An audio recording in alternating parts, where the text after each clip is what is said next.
UPSC, GPSC કે ગુજરાત રાજ્ય સરકારની કોઈ પણ ભરતી પરીક્ષાની આપ તૈયારી કરી રહ્યા હો અને એ માટે યોગ્ય માર્ગદર્શન અને શિક્ષણની આપને જરૂરિયાત લાગતી હોય તો આપણી સંસ્થા સંવિધાન કરિયર એકેડેમીનો આપ સંપર્ક કરી શકો. કોન્ટેક્ટ નંબર છે 8469743567. ગાંધીનગર તેમજ અમદાવાદ બંને જગ્યાએ આપણા કેન્દ્રો આવેલા છે.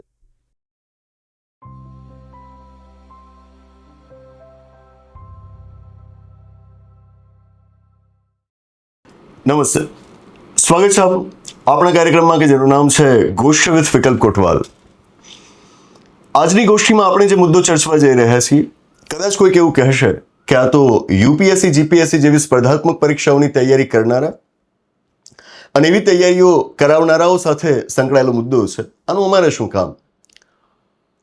સામાન્ય રીતે આવા પરીક્ષાલક્ષી મુદ્દાઓની ચર્ચા હું અલગ વિડીયોઝમાં કરતો હોઉં છું. આ ગોષ્ઠીના કાર્યક્રમમાં એવા મુદ્દાઓને આપણે નથી સમાવતા, પરંતુ આજે જાણી જોઈને આ મુદ્દાને મેં અહીં ગોષ્ઠીમાં સમાવ્યો છે.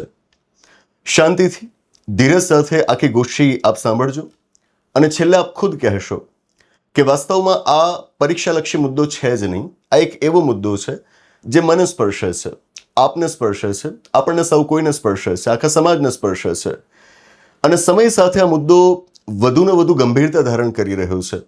જો વચ્ચે રોકાઈને આવા ગંભીર મુદ્દાઓ ઉપર આપણે ચર્ચા ન કરીએ તો આવનારા સમયમાં આપણને, આપણા સમાજને, આપણા યુવાધનને કે જેને આપણે આપણા ભવિષ્ય તરીકે જોઈએ છીએ, એના ઉપર આની ખૂબ ખરાબ અસર પડી શકે. અને એટલા માટે જરૂરી બની જાય છે કે અત્યારે જ આપણે આ મુદ્દા ઉપર ચર્ચા કરીએ. ગઈકાલે યુપીએસસી સિવિલ સર્વિસીસ એક્ઝામિનેશનના પ્રિલિમિનરી ફેઝનું આયોજન થયું હતું. બને કે તમે ક્યારેય યુપીએસસીની પરીક્ષાની તૈયારી ન કરી હોય, અરે આપના વર્તુળમાંથી કોઈ એવી વ્યક્તિ ન હોય કે જેણે ક્યારેય યુપીએસસીની પરીક્ષા આપી હોય. તેમ છતાં યુપીએસસી વિશે તમે આટલું તો સાંભળ્યું જ હશે ને કે એ જગતની સૌથી અઘરી પરીક્ષા છે. વિશ્વ આખામાં, દુનિયા આખીમાં આટલી અઘરી પરીક્ષા બીજી કોઈ નથી. આવું તો તમે સાંભળ્યું હશે ને કે it is the toughest examination, the most difficult examination in the world. અહીં આગળ મારે એક સવાલ કરવો છે કે આ સૌથી અઘરી પરીક્ષા એટલે શું? અઘરી પરીક્ષા એટલે શું? What is that difficult part? એ અઘરું શું હોય છે? દરેક ક્ષેત્ર માટે ચોક્કસ ધારાધોરણો નક્કી થયેલા હોય, માપદંડો નક્કી કરાયેલા હોય અને એક ક્ષેત્ર માટેના જે સૌથી ઊંચા, સર્વશ્રેષ્ઠ માપદંડો જે પરીક્ષાની અંદર ચકાસવામાં આવતા હોય એને આપણે કહીશું ને કે એ સૌથી અઘરી પરીક્ષા છે. જે પરીક્ષાની અંદર એક ક્ષેત્ર માટે પ્રમાણમાં હળવા માપદંડો સ્વીકારાયેલા હોય એને આપણે કહીશું કે પ્રમાણમાં સહેલી પરીક્ષા છે. પણ આ ક્યારે શક્ય છે? પરીક્ષા અઘરી છે કે સહેલી છે નક્કી કરવું ક્યારે શક્ય છે? ત્યારે જ ને કે જ્યારે એક ક્ષેત્ર માટે કોઈ ધારાધોરણો નક્કી કરાયેલા હોય. વિચારો કે જો કોઈ ક્ષેત્ર માટે ધારાધોરણો જ નક્કી નથી થયેલા તો પછી આપણે પરીક્ષા વિશે મત બાંધવો કેવી રીતે કે એ અઘરી છે કે સહેલી છે? યુપીએસસીની પરીક્ષાના ધારાધોરણો શું? કોઈ નથી જાણતું, કોઈ નથી જાણતું. કારણ કે એના માટે કોઈ માપદંડો નક્કી થયેલા જ નથી. જ્યારે કોઈ વિદ્યાર્થી આ પરીક્ષાની તૈયારીના ક્ષેત્રમાં આવે ને, એને આઈએએસ આઈપીએસ જેવી સર્વિસીસમાં જોડાવવું છે, એ યુપીએસસીની પરીક્ષા આપવા માંગે છે, પણ પહેલો સવાલ એ કરશે કે આ પરીક્ષામાં હોય શું? મતલબ કયા માપદંડોને મગજમાં રાખીને મારે પરીક્ષાની તૈયારી કરવાની હોય? સાંભળીને તો એ આવ્યો જ હોય કે એ સૌથી અઘરી પરીક્ષા છે, પણ પહેલો સવાલ તો એ કરશે ને કે આના સ્ટાન્ડર્ડ્સ શું છે?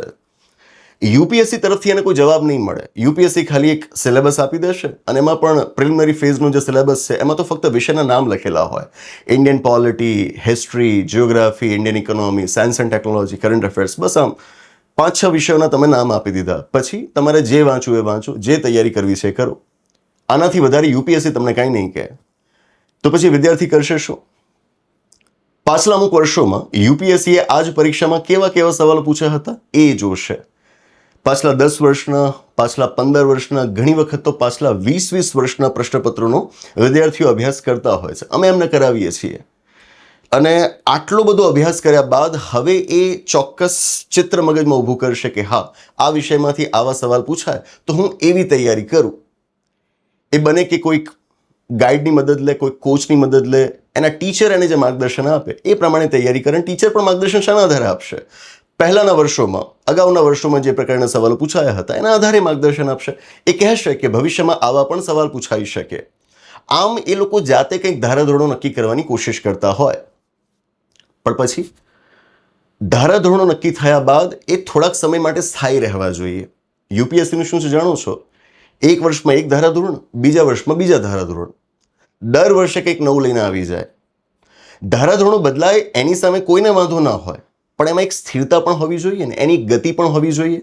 તમને મન ફાવે એમ ગમે ત્યારે તમે ગમે તે લઈને આવી જાઓ, એમ થોડું ચાલે.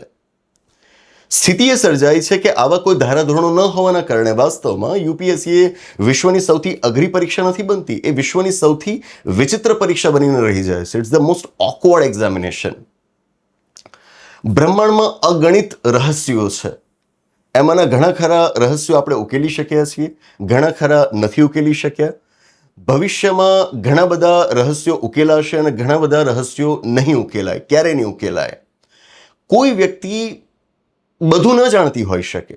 તમારી સામે આટલા બધા વિષયો છે, એ વિષયોમાં આટલા બધા રહસ્યો છે, એટલા બધા તથ્યો છે, એટલી બધી હકીકતો છે, બધા બધું ન જાણતા હોય.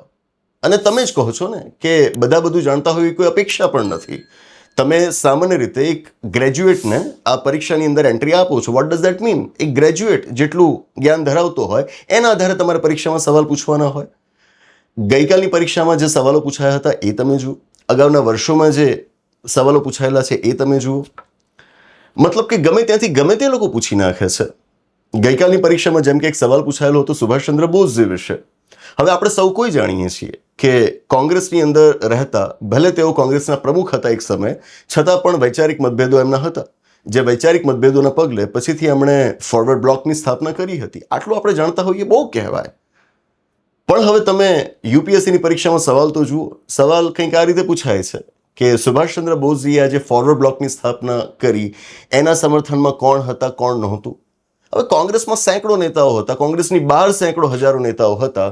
કોણે કોણે સુભાષચંદ્ર બોઝજીનો વિરોધ કર્યો, કોણ કોણ એમના સમર્થનમાં હતું, કોઈક વિદ્યાર્થી યાદ રાખવા ઈચ્છે તો પણ આવું કેટલું યાદ રાખી શકે? અને એક નેતા માટે આટલું બધું? આવા તો કેટલાય નેતાઓનો અભ્યાસ, કેટલી હિસ્ટોરિકલ પર્સનાલિટીઝનો અભ્યાસ વિદ્યાર્થી પોતાના ઇતિહાસના અભ્યાસમાં કરતો હોય. બધા વિશે આટલું બધું કેવી રીતે જાણી શકે? તમે અપેક્ષા જ એની પાસે કેવી રીતે રાખી શકો? પણ તમે પૂછી નાખો છો. ગમે ત્યારે ગમે તે જીવજંતુ વિશે તમે પરીક્ષામાં સવાલ પૂછી નાખ્યો, આડેધડ કંઈ પણ પૂછી નાખવાનો. આપણા દેશમાં તકલીફ એ છે, કંઈક ઓકવર્ડ હોય ને, વિચિત્ર હોય ને, આઉટ ઓફ નોવેર ગમે ત્યાંથી એને લાવી શકાતું હોય ને, એટલે આપણે કહી દઈએ કે એ તો બહુ અઘરું છે. આપણે મૂર્ખ પ્રજા છીએ વાસ્તવમાં. ધારાધોરણો નક્કી ના હોય, ગમે ત્યાંથી ગમે તે ત્યાં આગળ મૂકી શકાતું હોય તો એને અઘરું કહેવાય કે વિચિત્ર કહેવાય?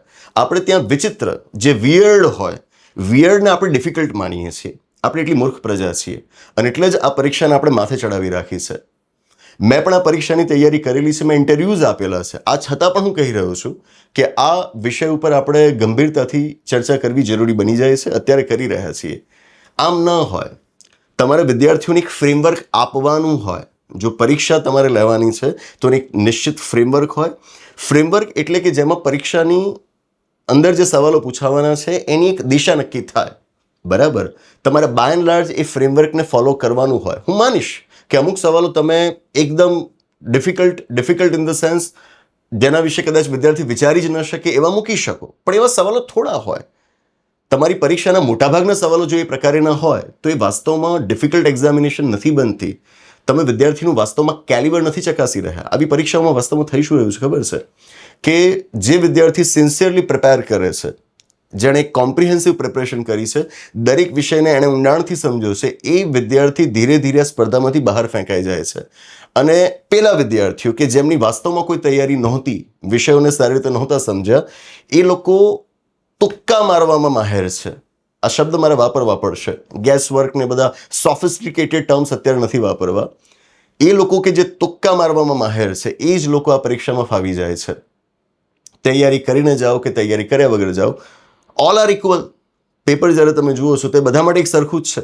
બરાબર? તમે ઘણી બધી તૈયારી કરી હતી પણ સાવ કંઈક બહારનું જ આવ્યું. 5-6 હજાર પાના તમે વાંચ્યા હોય, વારંવાર રિવાઇઝ કર્યા હોય, 400-500 કલાક સુધી તમે ક્લાસીસ અટેન્ડ કર્યા હોય, બરાબર, અને ત્યાં જઈને તમે જુઓ કે પરીક્ષામાં તો ગમે તે પૂછાયું, આની સિવાયનું પૂછાયું, અને પેલો વિદ્યાર્થી કે જેણે કશું જવાનું નહોતું કર્યું, 5-6 હજાર પાના શું એણે 1000 પાના પણ નહોતા વાંચ્યા, એ જે જુએ છે કે યાર આમાં તો આવું જ હોય, તો કરું તુક્કા મારો. સિન્સિયર વિદ્યાર્થીઓ હોય ને તુક્કા મારવામાં એટલા સારા ન હોય. હું મારી પોતાની વાત કરું તો હું કદાચ મારી સામે 10 સવાલો હોય અને એમાંથી મને કહેવાય કે આમાંથી 7 સવાલો એવા છે કે જેમાં તમારે જવાબ તમને સાચો ખબર નથી, તમારે તમારી રીતે કંઈ પણ વિચારીને તુક્કો લગાડવાનો છે, તો હું તમને વિશ્વાસ સાથે કહીશ કે 7માંથી કદાચ મારા 6 તો ખોટા જ પડશે. બરાબર. સિન્સિયર વિદ્યાર્થીઓ, સારી તૈયારી કરનારા વિદ્યાર્થીઓ, વિષયોને સમજીને તૈયારી કરનારા વિદ્યાર્થીઓ આ બધામાં ન પડતા હોય. એ તો એ જ જુએ કે મારી તૈયારીના આધારે મને જે સવાલો પૂછાશે એના જ આધારે હું પરીક્ષામાં માર્ક્સ લાવીશ, તુક્કાના આધારે નહીં. એ વિદ્યાર્થીઓ આ પ્રકારની પદ્ધતિમાં ફેંકાઈ જાય છે અને પેલા તુક્કા મારનારા ફાવી જાય છે. અને પછી મુખ્ય પરીક્ષા છે અને પછી ઇન્ટરવ્યૂ છે. ફાઇનલી થાય છે કે આ પરીક્ષા પદ્ધતિ એવા વિદ્યાર્થીઓને ફેવર કરે છે કે જે લોકો વાસ્તવમાં એટલા સિન્સિયર નથી. એન્ડ દેટ્સ ધ રીઝન કહેવું પડે છે કે આ પરીક્ષા એ અભ્યાસુઓને નહીં, નસીબદારોને પાસ કરે છે. જે અભ્યાસુ લોકો છે એમને નહીં, જે નસીબદાર લોકો છે એ જ આ પરીક્ષામાં અત્યારે પાસ થઈને જઈ રહ્યા છે. પહેલાં પણ આ રહ્યું હતું, અત્યારે થોડુંક વધારે જે જોવાઈ રહ્યું છે. પરીક્ષા વિશે સામાન્ય લોકોના મગજમાં છાપ એવી છે કે વિશ્વ આખામાં ક્યાંય ન હોય એવી પરીક્ષા પદ્ધતિ આપણે ત્યાં છે સરકારી અધિકારીઓને પસંદ કરવા માટેની. પરીક્ષા તો જુઓ કેટલી જબરદસ્ત છે. કશું નથી. આ જ રીતે નસીબદાર લોકો એનો લાભ લઈ જાય છે. અને આ જ એ કારણ છે કે ફાઇનલી આ પ્રક્રિયામાંથી જે લોકો બ્યુરોક્રેટ બનીને બહાર આવે છે, સરકારી તંત્રમાં જે લોકો જોડાય છે ને, એ શિથિલ હોય છે, એ ભ્રષ્ટ હોય છે, એ બિનકાર્યક્ષમ હોય છે, એ તમને ધક્કા ખવડાવે છે. એમની અંદર સંવેદના નથી હોતી. નીતિશાસ્ત્રનું પેપર આપીને પરીક્ષા પાસ થાય છે અને નોકરીમાં જોડાયા બાદ તરત એ વિકલ્પ શોધવા માંડે છે કે કયો વિકલ્પ શ્રેષ્ઠ છે પૈસા ભેગા કરવા માટેનો. આ કેવી રીતે બને છે? જો તમારી પરીક્ષા પ્રક્રિયા આટલી જ સારી, આટલી જ મજબૂત, આટલી જ એફિશિયન્ટ હોત તો આટલા ઇનએફિશિયન્ટ ઓફિસર્સ કેમ પસંદ થઈને આવે છે? સરકારી તંત્ર કેટલું શિથિલ છે, કેટલું ભ્રષ્ટ છે તો આપણે જાણીએ જ છીએ ને. તો સવાલ કરો ને, એમ કેમ માની લીધું છે કે આ પરીક્ષા બહુ મહાન છે, સૌથી અઘરી છે? સૌથી અઘરી પરીક્ષામાંથી પાસ થઈને આવેલા લોકો આવા ન હોય, જરાય ના હોય. પણ આ પ્રકારેનું જૂઠાણું ફેલાવવામાં અમુક લોકોના લાભ છે. ખાસ તો મારી જ ઇન્ડસ્ટ્રી, કોચિંગ ઇન્ડસ્ટ્રીનો બહુ મોટો લાભ રહેલો છે. સમાજના હિતમાં આપણી ઇન્ડસ્ટ્રી, આપણા બિઝનેસને આપણા બાજુ પર મૂકવો પડે. અને એટલા જ માટે હું બહુ ખુલ્લીના વાત કરી રહ્યો છું કે આ જૂઠાણું ફેલાવવામાં આવ્યું છે કે પરીક્ષા બહુ અઘરી છે અને આમ ને તેમ. પરીક્ષાનો સિલેબસ ઇટ્સ ગ્રેટ. હું કહીશ કે ભલે તમે પરીક્ષા ના આપવાના હો, તમારા બાળકોને પણ કદાચ પરીક્ષા તમારે ન અપાવી હોય, પણ એમાં જે વિષયો આપવામાં આવે છે ને, વિષયો એમને ચોક્કસ તૈયાર કરાવજો. કોઈ પરીક્ષા એવી નથી કે જેમાં એક પરીક્ષા માટે આટલા બધા વિષયો એકસાથે ભણવાના થાય. અને આટલા બધા વિષયો જ્યારે કોઈ વ્યક્તિ એકસાથે ભણે ને તો એનો જે વ્યક્તિત્વ વિકાસ થાય એ આપણી કલ્પના બહાર છે એમ કહી શકાય. તો જરૂરી છે કે આ બધા વિષયોને આપણે ભણીએ, પણ એના પછી જ્યારે પરીક્ષા લેવાય છે ને તો પરીક્ષા પદ્ધતિની અંદર જે ખામીઓ રહેલી છે એ ખામીઓ ઉપર આપણે વાત કરીએ જરૂરી બની જાય છે. આ જ તો કારણ છે, નથી કંઈ ઠેકાણા કે એ લોકો શું પૂછશે ને શું નહીં. એટલે ગમે તે વ્યક્તિ યુપીએસસી જીપીએસસીના કોચિંગના ફિલ્ડમાં આવી જાય છે. ગમે તે વ્યક્તિ અત્યારે ભણાવી શકે છે અને પોતે કદાચ પ્રિલિમિનરી પરીક્ષા પણ પાસ નહીં કરી હોય એ વ્યક્તિ અત્યારે યુપીએસસી જીપીએસસી માટે કોચિંગ આપતી હશે. એના બોલવાના એના ઠેકાણા નહીં હોય, એની બોલવાની પોતાની પદ્ધતિ સારી નહીં હોય અને કોઈકને યુપીએસસીના ઇન્ટરવ્યૂ માટે ગાઈડ કરતી હશે, પીપીટીઝ વાંચતા એ લોકો ભણાવતા હશે, મીમ્સ બનાવીને લોકોનું મનોરંજન કરતા હશે અને એ લોકો અત્યારે યુપીએસસીના લેક્ચરર ગણાય છે. આવું ક્યારે થઈ શકે? ટીચરનું પણ એક સોફિસ્ટિકેશનનું લેવલ હોવું જોઈએ ને, એનું પણ પોતાનું એક સ્ટાન્ડર્ડ હોવું જોઈએ ને. પણ આજે યુપીએસસીના ફિલ્ડમાં તમને ટીચર્સના આવા સ્ટાન્ડર્ડ્સ નહીં જોવા મળે, કારણ કે યુપીએસસીની પરીક્ષાના પોતાના સ્ટાન્ડર્ડ્સ આટલા નીચે ચાલ્યા ગયા છે. ગમે તે પૂછી શકાય તો ગમે તે ભણાવી શકાય. ગમે તે પૂછી શકાતું હોય, વોટ ડઝ ધેટ મીન? તમે આવીને ગમે તે ભણાવી દો. એને પછી તમે વાજબી ઠેરવી શકો કે યુપીએસસીમાં તો બધું જ કરવાનું હોય, આવું કરવાનું હોય. ગમે તે બકવાસ કરશે, છોકરાઓ માની લેશે. આ ધીરે ધીરે આપણી આખી વ્યવસ્થાને કોરી ખાય છે, એને નબળી પાડી રહ્યું છે. આ પ્રક્રિયામાંથી જે અધિકારીઓ નક્કી થયા એ જ તમારા તંત્રમાં પહોંચે છે ને. જો પ્રક્રિયા નબળી છે, એની અંદર આટલી બધી ભૂલો છે, તો જે અધિકારીઓ પસંદ થઈને જશે એ પણ એવા જ હોવાના. બરાબર? એટલે પહેલાં તો આ એક્ઝામને બહુ ગ્લોરીફાઈ ન કરો અને સવાલ કરો કે આવું કેમ, સ્ટાન્ડર્ડ સેટ કેમ નથી. સવાલ કરવા પડે, જવાબ મેળવવા માટે દબાણ કરવું પડે. યુપીએસસીની પરીક્ષામાં હજુ હમણાં સુધી, ગયા વર્ષ સુધી શું હતું? પ્રિલિમિનરી પરીક્ષા લેવાઈ જાય અને 1 વર્ષ પછી એ લોકો એની આન્સર કી જાહેર કરતા. આપણે ઘણી વખત બોલ્યા છે, આપણા જેવા બીજા ઘણા બધા છે દેશમાં કે જે બોલતા રહ્યા કે યુપીએસસી 1 વર્ષ પછી આન્સર કી કેમ આપે? આટલા વર્ષોથી દબાણ બન્યું, આખરે હમણાં યુપીએસએ માન્યું ને કે હવે પ્રિલિમિનરી પરીક્ષા પતશે એના થોડાક સમયમાં જ અમે આન્સર કી આપી દઈશું. તમને માનવું પડે, કેમ ના માને? પણ આના માટે પહેલાં અવાજ તો ઉઠવો જોઈએ. આપણે ગમે તે મુકાતું હોય એને ચલાવી લઈએ. આમાં પાછો એક વર્ગ વિદ્યાર્થીઓનો પણ છે કે હશે, ટીચર્સનો પણ છે કે જે કહેશે કે આ તો પેલી એલિમિનેશન મેથડથી પાસ થવાય એવી પરીક્ષા છે, એટલે કે તમને ભલે ને સાચો જવાબ ખબર ના હોય પણ ખોટા કયા ઓપ્શન્સ એ તમે કાઢી શકતા હોવા જોઈએ, આમ તેમ કરીને તમે જવાબ ઉપર પહોંચી જાઓ. What nonsense is that? ગમે તે બોલી દેવાનું. મતલબ સાચો જવાબ ખબર નથી પણ એલિમિનેશનની એક મેથડ છે જેની મદદથી તમે જવાબ ઉપર પહોંચી જશો. આ શું વાત થઈ? આવા અધિકારીઓ આપણે જોઈએ છે કે જેમને વાસ્તવમાં ખબર કાંઈ નથી પણ એ ખબર છે કે ત્યાં સુધી પહોંચાય કેવી રીતે. તો આવા અધિકારી આપણે જોઈએ છે. મને તો યાદ આવે છે કે થોડાક વર્ષો પહેલાં એક આઈએએસમાંથી જ નીકળેલા ભાઈએ યુટ્યુબ ઉપર વિડીયો મૂકી દીધો કે યુપીએસસીની પરીક્ષાને પાસ કરવા માટે, પ્રિલિમિનરી પરીક્ષાને પાસ કરવા માટેના ચીટ કોડ આ એક આઈએએસ ઓફિસર કહી રહ્યો છે. એ સામેથી આવીને કહી રહ્યો છે કે ભલે તમારી પાસે સબ્જેક્ટનું નોલેજ ન હોય પણ આવા ચીટ કોડ્સ અપ્લાય કરવાના તો પ્રિલિમિનરી પરીક્ષા તમે પાસ થઈ જશો, બરાબર. અને લાખોની સંખ્યામાં એની પાસે પછી ફોલોઈંગ આવે છે. People go crazy for him. આ થોડું હોય, સબ્જેક્ટ જાણવાના નહીં, બસ ચીટ કોડ અપ્લાય કરવાના. આ સ્થિતિ આજે છે. જો આપણે આના ઉપર વધારે એકાઉન્ટેબિલિટી નહીં માંગીએ, જવાબ નહીં માંગીએ તો બ્યુરોક્રસી આમ પણ ચિત્રે હાલ છે, હજુ એ નબળી પડશે. નબળી ઇન ધ સેન્સ એ વધુને વધુ કરપ્ટ થતી જશે, વધુને વધુ ઇનએફિશિયન્ટ થતી જશે. તો એટલા માટે જરૂરી બની જાય છે કે આપણે સવાલ કરીએ, જવાબ મેળવીએ, દબાણ ઊભું કરીએ. બસ એ જ. ગઈકાલની પરીક્ષાનું પ્રશ્નપત્ર જોયા બાદ તાત્કાલિક આ એક રિએક્શન આવ્યું હતું, પણ એકદમથી એ ઉભરો ઠાલવવો નહોતો, થોડોક સમય કાઢવો હતો. રાહ જોઈને શાંતિથી આજે એના ઉપર ગોષ્ઠી કરી રહ્યો છું અને મને વિશ્વાસ છે કે આ વિષય ઉપર આપના પણ વિચાર હશે જ. આપના વિચાર શું છે એ નીચે કોમેન્ટ બોક્સમાં જણાવશો અને એ પ્રમાણે આપણે આવા વિષય ઉપર ગોષ્ઠી કરતા રહીશું. તો આની સાથે આ ગોષ્ઠીની આગળ સમાપ્ત જાહેર કરીએ છીએ. આવનાર એપિસોડમાં આવી જ કોઈક નવી વાત સાથે, એક રસપ્રદ ચર્ચા સાથે, એક નવી ગોષ્ઠી સાથે પાછા મળીશું. આભાર. નમસ્તે. તમારો ધર્મ કયો? તમારી જાતિ કઈ? તમે પુરુષ છો કે મહિલા કે પછી બીજું કંઈક? એનાથી આને કોઈ ફરક નથી પડતો. આ એટલે કોણ? આપણું બંધારણ, ભારતનું બંધારણ. આ બંધારણ તમને એક જ ઓળખ આપવા ઈચ્છે છે અને ઓળખ છે ભારતના નાગરિક હોવાની ઓળખ. તો શું તમારે આ બંધારણ વિશે જાણવું ન જોઈએ? છેલ્લા 17 થી 18 વર્ષમાં ભારતના બંધારણને હું જેટલું સમજ્યો એનો નિચોડ મેં આપણા બંધારણના પુસ્તકમાં આપવાનો પ્રયત્ન કર્યો અને હવે બંધારણ વિશેની મારી અગત્યની નોંધ ભેગી કરીને અમે એક નવું પુસ્તક પ્રકાશિત કર્યું છે. ભારતનું બંધારણ એક રાષ્ટ્રની સંહિતા, ડોક્ટર વિકલ કોટવાલ્સ નોટ્સ. અમે એક સપનું જોયું છે કે ગુજરાતી ભાષા જાણતી દરેક વ્યક્તિના હાથમાં પુસ્તક હોય. પુસ્તકની સાઇઝ જ એવી રાખી છે કે તમે એને હંમેશા પોતાની પાસે રાખી શકો. જેણે બંધારણ ક્યારેય નથી વાંચ્યું, બંધારણ વિશે કશું જ નથી જાણ્યું, એ આ પુસ્તકની મદદથી પોતાની બંધારણ યાત્રા આરંભી શકશે. અને સાથે એ કે જેમણે બંધારણને સમજ્યું છે પણ હવે તેઓ એનું સમયે પુનરાવર્તન કરવા માંગે છે, એમ બંનેની જરૂરિયાત સંતોષી શકે એમ આ પુસ્તક અમે બનાવ્યું છે. મારા દીકરાઓના નાના હાથમાં બંધારણનું એક નાનકડું પુસ્તક મૂકવાની મારી ઈચ્છા હતી અને ત્યાંથી જ આ પુસ્તકનો વિચાર જન્મ લે છે. અને હવે ઈચ્છા છે કે ગુજરાતના દરેક બાળકના હાથમાં આ પુસ્તક હોય.